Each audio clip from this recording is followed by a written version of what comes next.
warahmatullahi wabarakatuh. Pada kesempatan ini kita akan mendiskusikan tentang sistem pengukuran kinerja.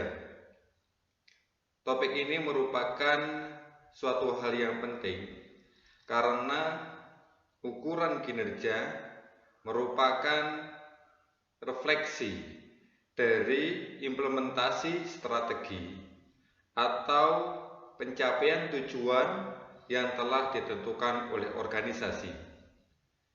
Melalui sistem pengukuran kinerja, suatu organisasi dapat melihat dan menganalisis seberapa jauh pencapaian dari tujuan atau target yang telah ditentukan. Untuk itu, pembahasan tentang sistem pengukuran kinerja merupakan suatu hal yang sangat penting. Sebagaimana disebutkan bahwa performance measurement system adalah sebagaimana dashboard sebuah kendaraan. Melalui dashboard di sebuah kendaraan, kita bisa melihat seberapa jauh atau seberapa cepat kendaraan kita melaju. Melalui dashboard pula, kita dapat mengidentifikasi seberapa sisa bahan bakar yang ada di kendaraan kita. Melalui dashboard pula, kita dapat melihat apakah lampu kita menyala dengan baik ataukah tidak. Dengan performance measurement system, kita dapat melihat apakah organisasi bisnis kita telah mencapai revenue yang telah ditentukan ataukah tidak. Apakah proses produksi yang ada di perusahaan kita telah menekan biaya sedemikian rupa ataukah tidak. Nah, untuk itu beberapa buku menyampaikan bahwa performance measurement system like a dashboard. Kenapa? Karena melalui performance measurement system tersebut kita dapat mengidentifikasi seberapa pencapaian tujuan organisasi tersebut, seberapa pendapatan yang diperoleh oleh organisasi, dan seterusnya. Untuk itu, strategi defines critical success factors. If those factors are measured and reward, people are motivated. Strategi itu adalah bagaimana sebuah perusahaan mencapai tujuannya, itu akan menentukan critical success faktornya. Apakah critical success faktornya itu pendapatan ataukah kepuasan konsumen? Kira-kira demikian. Nah, apabila kepuasan konsumen itu dapat diukur dengan baik sehingga para salesman dapat diberikan reward yang baik, maka seseorang akan termotivasi untuk melakukannya. Bagaimana halnya di posisi yang sebaliknya, yaitu para salesman dia tidak tahu ukuran apa yang digunakan untuk menilai kinerjanya, dan tentu hal ini akan berdampak bahwa salesman juga akan kesulitan bagaimanakah dia akan diberikan kompensasi. Maka tentu salesman tidak akan termotivasi untuk mencapai tujuan-tujuannya karena tujuannya tidak terukur dengan baik sehingga si salesman tidak mendapatkan reward yang seharusnya. Hal ini berbeda kalau misalnya salesman diukur kinerjanya itu berdasarkan jumlah penjualan misalnya. Nah, jika jumlah penjualannya telah mencapai target tertentu, maka salesman akan mendapatkan komisi yang seharusnya, komisi tertentu. Nah, dengan demikian, maka salesman akan termotivasi untuk mencapai target yang telah terukur, target yang telah ditentukan. Untuk mencapai apa? Untuk mendapatkan reward yang telah dijanjikan. Tipe pengukuran kinerja, types of performance measurement, consists of two. Yang pertama adalah finansial, yang kedua adalah non-finansial. Ukuran kinerja seringkali berpatokan pada hal-hal yang bersifat finansial, yakni tentang laba, tentang return on asset, tentang return on investment, dan seterusnya. Selain itu, sebagai kritik atas kelemahan-kelemahan yang ada di dalam ukuran kinerja yang berbasis pada finansial semata, maka muncul ukuran kinerja yang sifatnya non-finansial, seperti cycle time misalnya, kepuasan konsumen, dan seterusnya.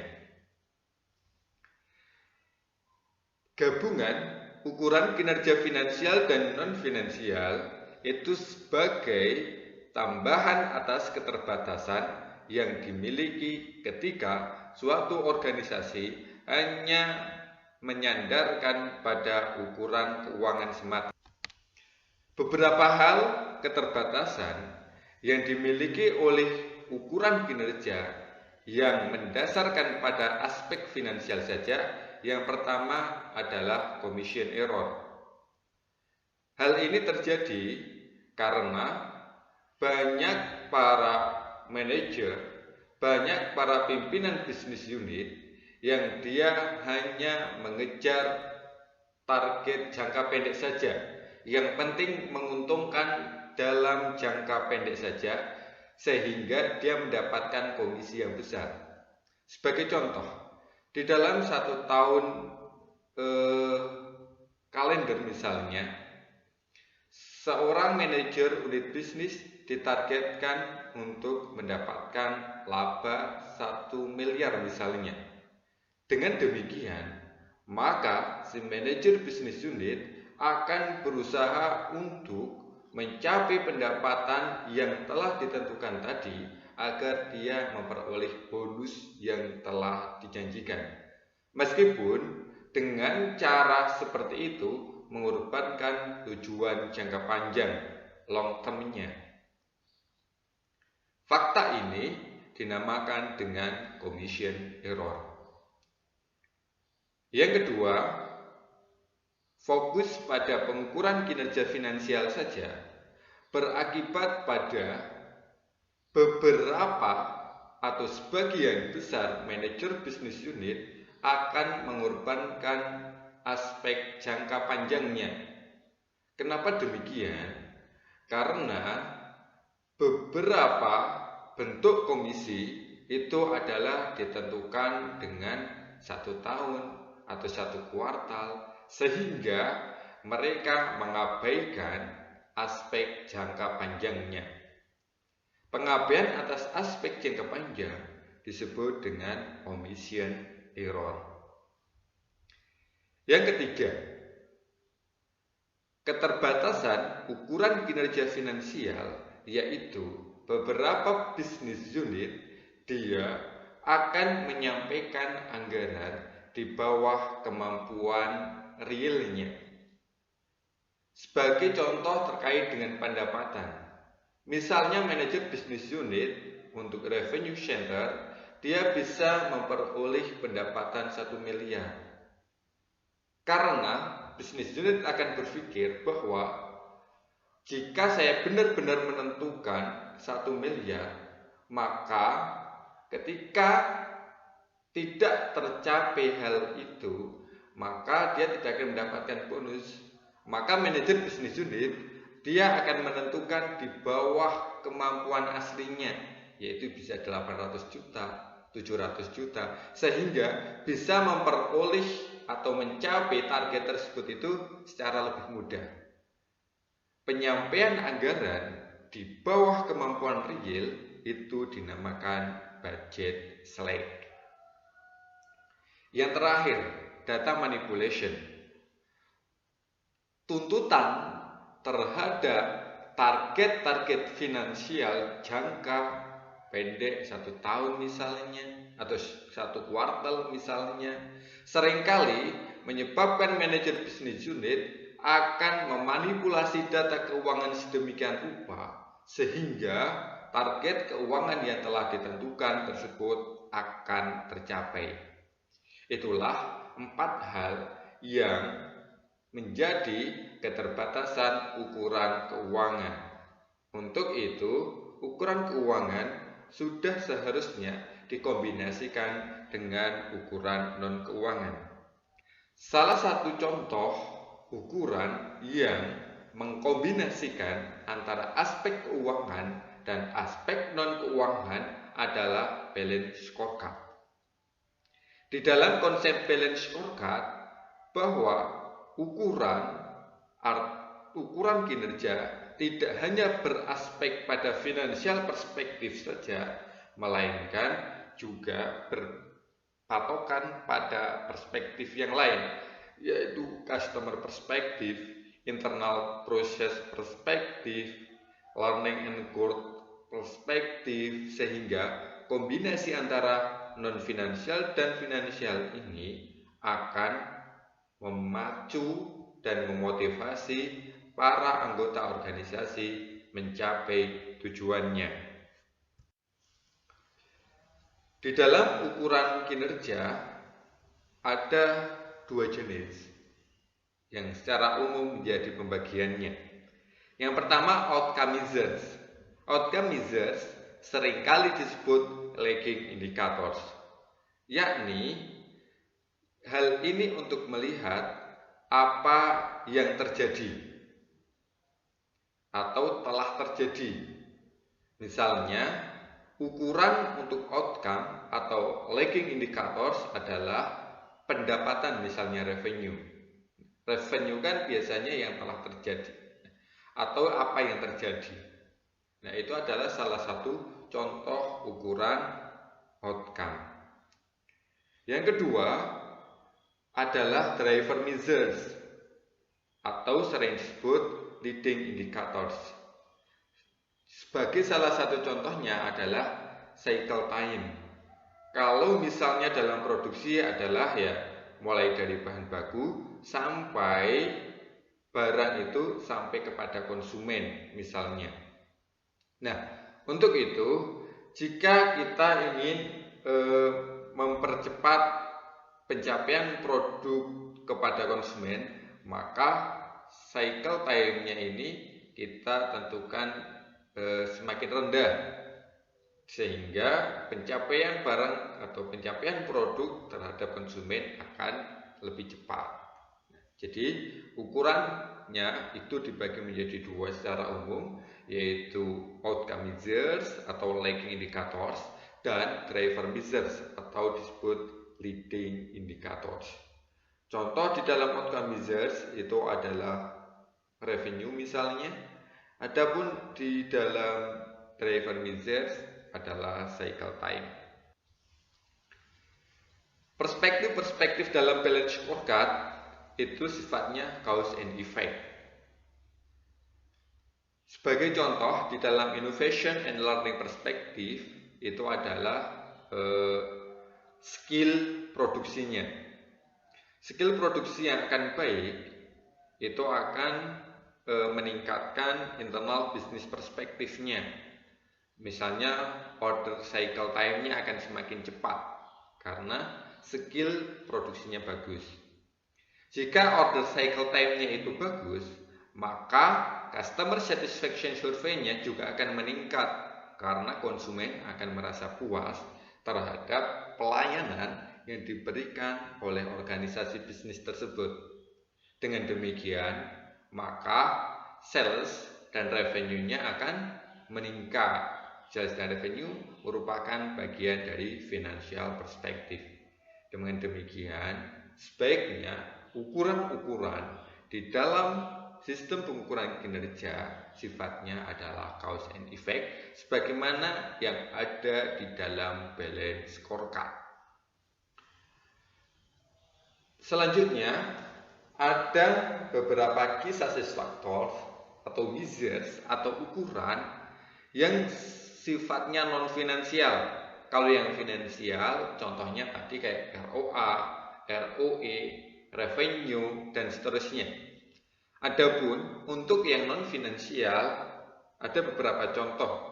Yang pertama misalnya dalam perspektif customer focus, ada yang namanya booking. Nah, booking ini merupakan atau pesanan itu merupakan salah satu ukuran yang sangat penting karena kita akan melihat seberapa pesanan yang dilakukan oleh konsumen kita. Kenapa? Karena booking atau pesanan itu akan berpengaruh pada penjualan. Semakin banyak booking, besar kemungkinan penjualannya juga akan besar, sehingga nanti revenue-nya juga akan besar. Yang kedua, back order, yakni pesan kembali.